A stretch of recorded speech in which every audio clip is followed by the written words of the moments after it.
In interviews, Elizabeth Warren usually targets the same issues. Her passion and empathy are key strengths that draw in supporters. The main issues she highlights are healthcare and the need for change in the federal government. These are also main focal points in this interview. There are also the issues that she spends the most time speaking about relative to other responses. Stephen Colbert not only asks questions that set her up to receive applause from the crowd, but also questions that are controversial and meant to put her on the spot. Although she is a good speaker, she is unprepared to respond to controversial questions and provides safer and less emotionally charged answers. She does not always answer questions fully and tends to steer her answers towards issues she is comfortable with and knows may result in applause from the audience. Her narrative strategy in this interview is a mission of fixing a broken government so it works well for everyone, not only the rich and powerful. Okay, so what is journalistic aggression? Journalistic aggression is conversational analysis. Conversational analysis looks for systemic patterns of social interactions that indicate practices by design.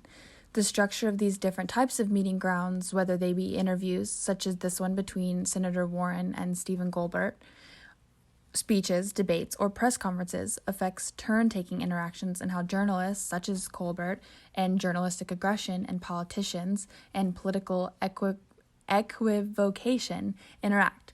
The question analysis system is used as a microanalytic tool to conduct research on the fine details in social interactions through analysis of film, audio, or video recordings. The question analysis system is comprised of 5 different question types, such as initiative, assertiveness, accountability, directness, and adversarialness. These questions range in complexity and aggressiveness, and each function to obtain a specific result or reaction.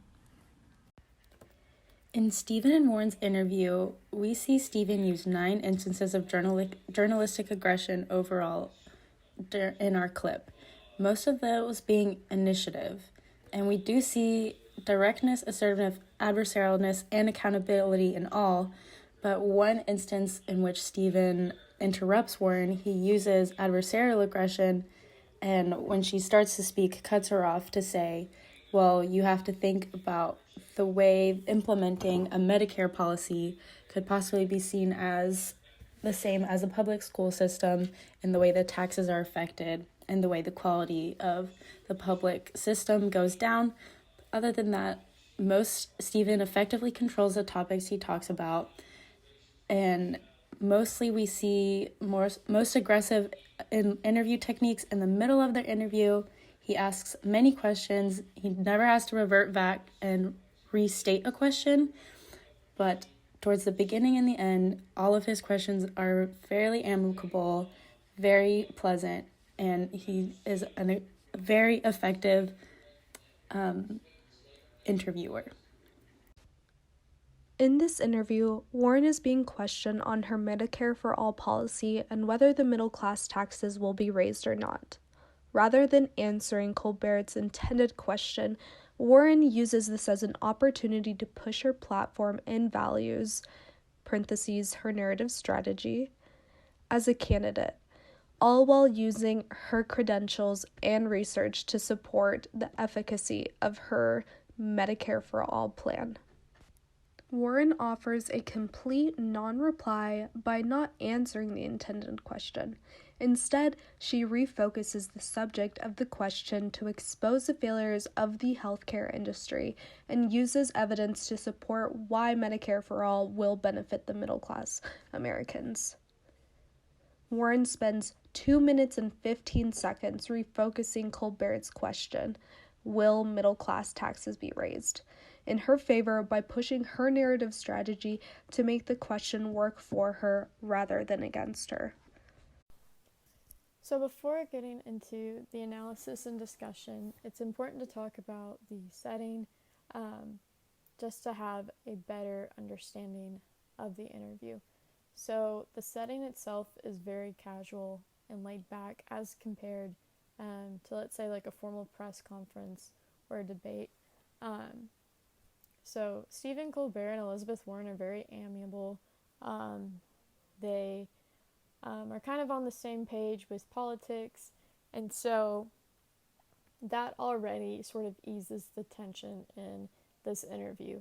Whereas if you were to look at a formal press conference with, let's say, the president, he is going to be more on guard, and the interviewers and the people in the audience are going to be more direct with their questioning.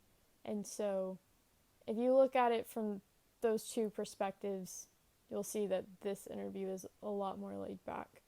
So because of that, although journalistic aggression does take place, it's not as evident to the everyday viewer.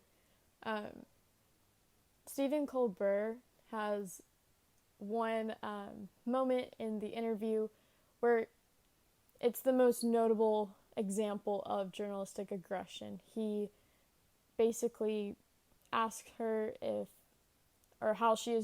what is her plan for Medicare, and she begins to explain. He can kind of tell that she's about to dance around the topic, so to say, and he immediately calls her out on it, and even, goes into another discussion of basically saying I know that politicians have a way of not really directly answering this, and kind of ask her to answer it directly. And so she then again begins to dance around the topic. But the point is that was probably the most notable and standout example of journalistic aggression. So other than that, he does interrupt her, but it's more of a passive conversational type of interruption. So yes, it does take place, but it's not as evident. And then for Senator Warren, she uses complete and intermediate reply responses throughout her interview. So she might completely answer one of his questions, but it's not really answering it, if you know what I'm saying. And then she also tends to go into long, drawn-out stories about, she'll describe the history of something and then try to tie that into her argument. And so it ends up being this long rant. And I think the viewer kind of gets distracted in that. And so when she finally comes to her point, it sounds impressive, but it doesn't necessarily answer the question. And so really the end goal of this interview, she's on the show to promote her campaign at the end of the day.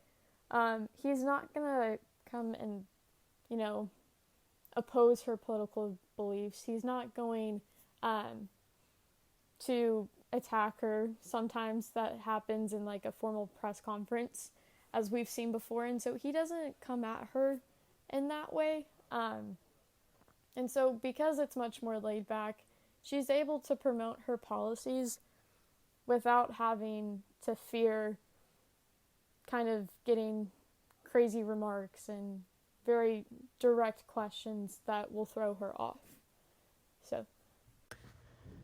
Okay, so when you look at this graph, what we have is the time per line of questioning. So this is really valuable because we can see which questions are the focus of the interview, and we can kind of just break it down by time to see the complexity of the question, how eager Warren is to answer each question, and other things like that.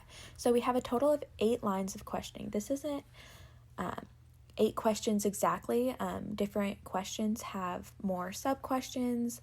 It's just all about the same topic. So we can see in the graph that it's a general bell curve, which indicates to us that we kind of start with the first lines of questioning. They're kind of easy. It's just jumping in, just a couple softball questions. And then as we get into question 3, we can see how it rapidly spikes up as these are the more difficult questions.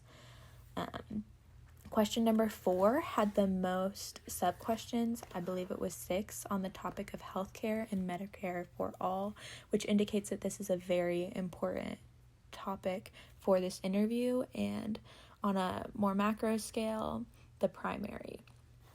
So, a couple smaller things that we can infer from this chart is if we look closer to the ratio of who's speaking, Warren versus Stephen, the interviewer, we can look and see how eager she was to answer them. For example, if we look at question 5, we can see that the interviewer spent 14 seconds asking a question, but Warren only spent 17 seconds answering that. So that leaves the question why she didn't want to expand on that question the way she had expanded on most other questions. And we can see this again in question 7, when the question was 6 seconds long and her answer was only 4, as she didn't feel on expanding on this question the same way that she expanded on other questions. And then on the flip side, we can see which questions she's most eager about, such as we look at question 1, and even though the question was only 10 seconds long, she answered for 50 seconds.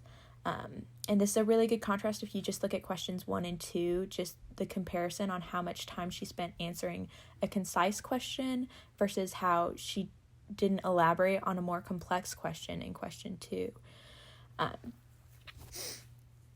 And then we can see in question 3, when the questions start to be a lot more complex, this gives her more questions to answer and she can really elaborate a lot on her plans, as we can see in her spending almost 300 seconds speaking in question 3. So we can use these supporting materials with the other analysis we've made and kind of visualize the journalistic aggression versus the political equivocation and make some conclusions and inferences about the interview that we might not have seen otherwise. Elizabeth Warren's interaction with Colbert was important to her public image because she had the opportunity to speak in front of an audience without a script. She spoke about issues she cared about with enthusiasm. Warren spent more time on and emphasized the issues of importance through her tone and volume. Warren's narrative of the history of fighting for justice is a part of all of her speeches and is continued in this interview as she calls for Americans to fight against corruption in the federal government.